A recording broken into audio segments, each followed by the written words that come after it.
Simply do We're it. here. We are here. Not We've arrived at the playoffs. not the way that we wanted to, though. Yeah. Unfortunately, it is what it is. We'll take it. Not everything's gonna go our way, but I would like to be in Yankee Stadium. No, Yeah, it would have been nice. it would have been But, nice. I mean, what we can hold on to is that somehow all the best teams lose, so that somehow in the next round we play a worse seed team. I think that gets us to Yankee Stadium too. Oh, like an upset type thing. Yeah. I But could see it. I don't know. We can definitely flash the MLS playoff bracket over whatever we're saying. So we play Orlando next, and then Tough one. after that we're gonna have the winner between Philly and whoever wins their play-in game to play Philly. So Philly just crowned the Community Shield. Is that what they call it? I can't remember its name now. I thought they canceled that. They did cancel it, but then they still award the Supporter Shield. I was thinking of every year when Community. City beat Man United. Sorry, the Supporter Shield. That's what it's called. Yeah, Yeah, Supporter Shield. yeah, the Supporter Shield. So Philly won that. Yep. Even though it was canceled 2 weeks ago, so that And it's back, and then the playoffs changed. It's whatever. Yeah. It's a professional league. It's no big deal. yeah, top league in the world, by the way. But yeah, talking about this game tonight, because it was today. That was today. Holy Yeah. moly. Earlier today.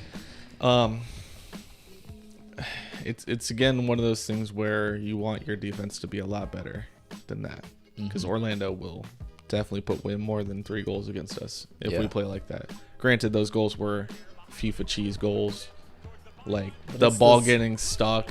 It's still the same thing, though. It's like this is exactly what we got on and talked about last week. Was like both of Red Bull's goals were more or less cheese too, whether it was the Chanot deflection or us just letting this ball sit in the box for like 10 seconds. It was literally the same deal here, where we're just not cleaning up these chances that like no team that's like destined to win any hardware are gonna let like end up in the back of their net ever. Exactly. And if not for a huge mistake by Chicago, we don't win that game. Mm-hmm. Granted, I mean, maybe we push on a little harder and try to get that goal, but we don't win if there's not a huge mistake that leads to that Tati goal Right. to win it. Yeah. You know? So this team, the way that we're attacking, can be the team that shows up against Orlando, but we need to defend Well, it way looks, better. yeah, it looks like Are they going to have Nani? yeah. Are you sure? Well, I don't even understand what happened. So Nani scored today off a free kick, but he got a red card the game before. Yeah, so I don't maybe know if that must have been appealed, It must have been appealed. because it was very It was soft. super. It was. I mean, I know Orlando's one of our rivals, but at the end of the day, that was one of the worst calls I've ever seen. And I would hope that an Orlando fan seeing that happen to us, they would say the same things. Yeah. Because that was awful. That was a terrible call. I was gonna say, didn't we talk about it on the episode? Like, I mean, guessing the number is impossible, but I think maybe right after the Orlando game where they knocked us out when the MLS is back, or right before, we were talking about how for years the MLS has been trying to push like that rivalry game against Orlando. Yeah. And we were like, well, we're going to need to see like a couple more tough games, a couple more winner you go home games. Yeah. That is going to like brew that Yeah. like hatred and that, rivalry from two good teams constantly playing each other. And it's like, now here we are in the first round of the playoffs, and we Yeah. actually do have to play them. Well, I think there's 2 ways that you can have one of those types of rivalries.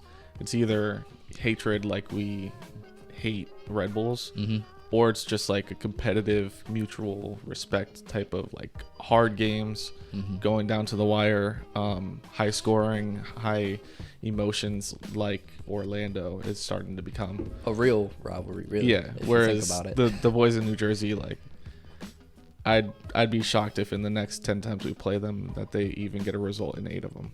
The way that they're going. Right.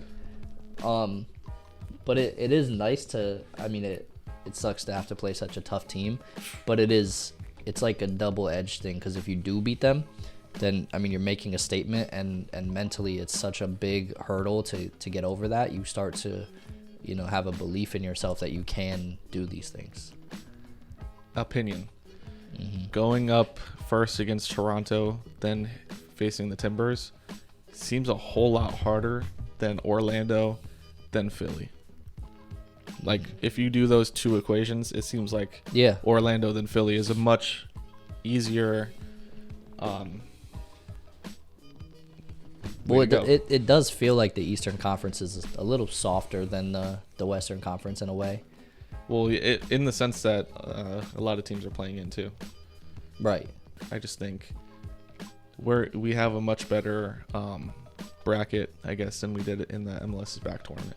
Yeah, definitely. Yeah. Although somehow we still ended up at a knockout against Orlando. Talk about that Medina goal. The Medina goal was good. It was. I have a love and hate relationship. I love Medina still with him. I just can't. I can't not. One thing we could talk about. Did you saw how there's a little bit of interest out there from other teams to purchase him? I think it's Crimea. I don't know why they would.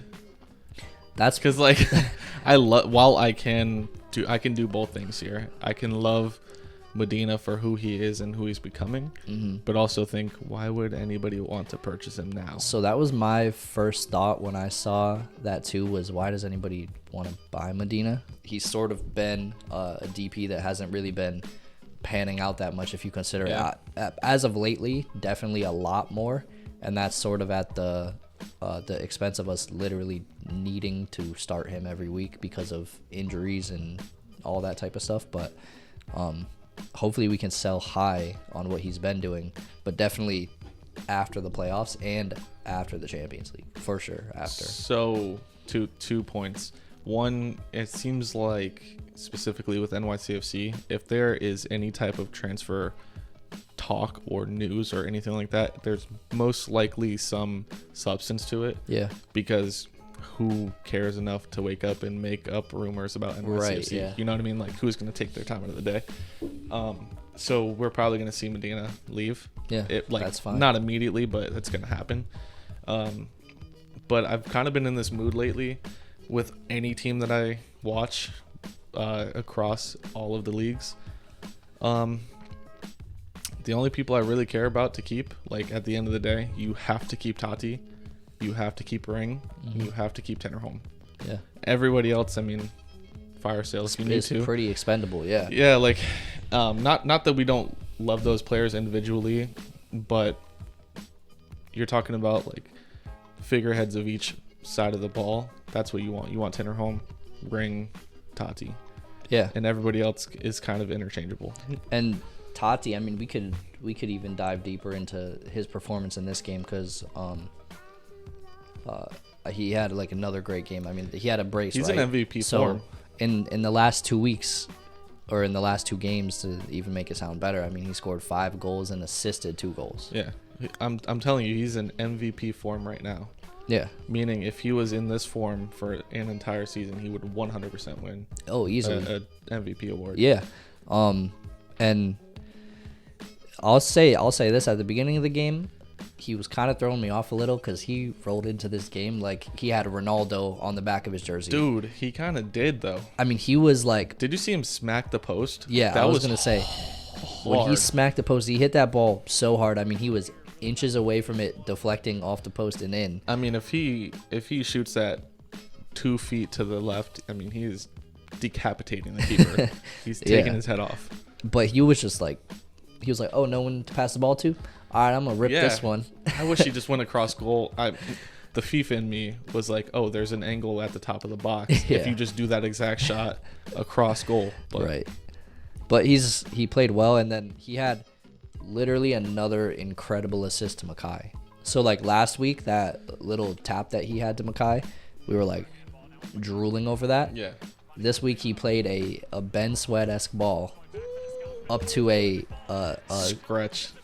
not quite as far, but I just like to big up Tati. So he played a Ben Sweat-esque ball up to a sprinting Mackay that made a beautiful run right behind the defense, and then somehow this man must have taken advanced algebra because the angle that he hit on this goal while like falling around the goalie with the defender in the way was just incredible. Yeah, it was incredible. Beautiful. And that's Gary's second goal in 2 games too. Gary M's. It seems like, all right, and I hate taking credit for things, right? Okay. But it just seems like whenever I give somebody a name, they come and just show out. Yeah. Gary M's, the Roach. You have a track record. I do. I'm just saying it's time, I think, for me to get some appreciation for that. Yeah. Specifically from NYCFC fans, because I'm kind of pulling the strings here. Somebody reach out and give Justin his credit. Just big me up one time. And then you won't have to hear him ever ask for it again on an episode.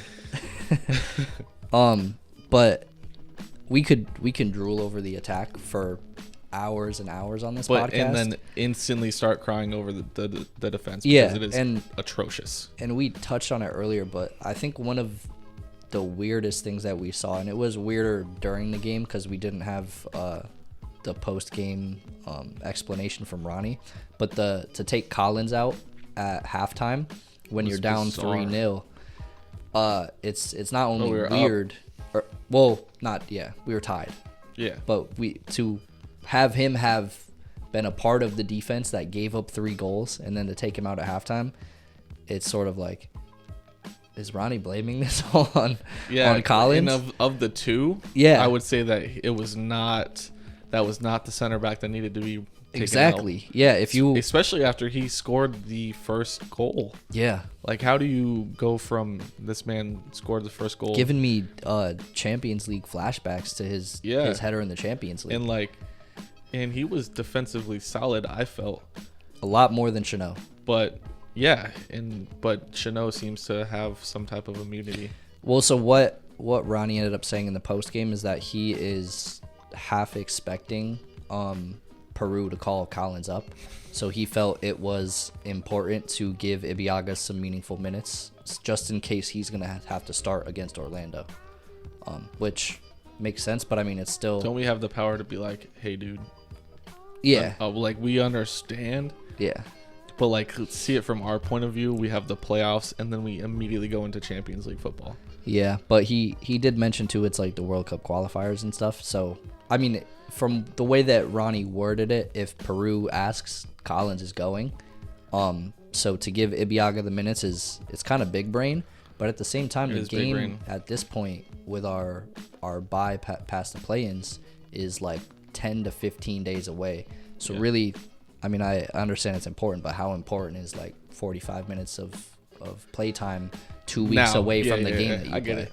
But I mean, it's sort of big brain to do it, so whatever. I mean, at least it's smart. Yeah, at least he like explained it, and it was like he thought about it. Yeah, like it was thought before the game. He thought about it. We never expect him to think. No, never, never. When we evaluate his decisions, we're like, oh, he just pinned a couple of ideas on a dartboard and just threw it. It was like, that's what we're going with. Yeah. Acevedo for Hey Bear. Dude, Let's see how it goes. I saw Acevedo up at the right corner flag in our attacking third. Yeah. And I just thought, what is happening here? Like, I've seen Alex Ring on the left wing. I've seen Acevedo on the right wing. Gary M's is playing center back. What is happening? It really it's been a wild ride this year. It's been a wild ride. For this season is over, right? Like it's over now. Technically, we're on to the playoffs. Yep.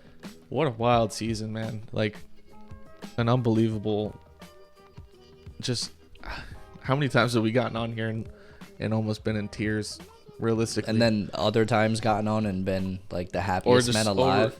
When the table was in a different way and we were screaming over here. Yeah. Like, the walls were bare at one point, and now they're decorated. Just a wild time. And somehow we ended up at Rentschler too. We have to do. We'll probably do recap? once. I wish we had recorded before lockdown, because then you would have had like pre-lockdown. Yeah, because our thoughts on like Champions League when it was happening before with fans, and like the first games where we had that Chanot red card that shouldn't have been a red card. Nope. Those types of things. I wish those were documented. Missed some emotions that were expressed those days. Yep. But we can definitely, whenever we make our way out of the playoffs, we can do a full season recap, of course. And probably potentially, I don't know. I feel like talking to somebody, like maybe tactics again, or trying to get somebody on. Yeah. I was even thinking, since we're so far out from the first playoff game, potentially we could try to talk to somebody so we have some content between then. So I don't know. Keep an eye out. We'll probably send some DMs out and get some people's thoughts. See who's coming. Yeah. But no, there's definitely. I think we're running up on time, right? Yeah, like. Yeah. So, close. Definitely expect much bigger things coming up. Not only with some interviews coming up, hopefully making some moves, probably postseason, to get some people on here that you guys would never expect. So. Yeah, and we're gonna have to figure out in the off season what our plans are. Because it's one thing when you're sort of, I don't even know, because we don't really make all of our content is really game oriented. Yeah, or like the present time oriented. Right. And there's obviously not very much to fill like really even a weekly episode. Yeah, I mean, I'm thinking probably national team, transfer news, that kind of stuff. Maybe we can, some interviews. Yeah, some off-season interviews, something like that. Yeah, because people have more time in the off-season if you want to fill in the blanks there. So, anyways, guys, Post 90 podcast on all have socials. Twitter in the off-season? Certain folks do. Not all. Not people. all. Not all Maybe people. He'll expand his brand by then. Anyways, guys, that's something for. Thank you guys for watching this week. Thank you. Post 90 podcast on all, or Post 90 pod. Yep. I keep getting this wrong. Instagram, Twitter. Any place that you hear podcasts, we're there. We are. Blow it up. Thank you guys for watching. We'll see you guys next week. Yeah, we'll see you. Peace. Bye.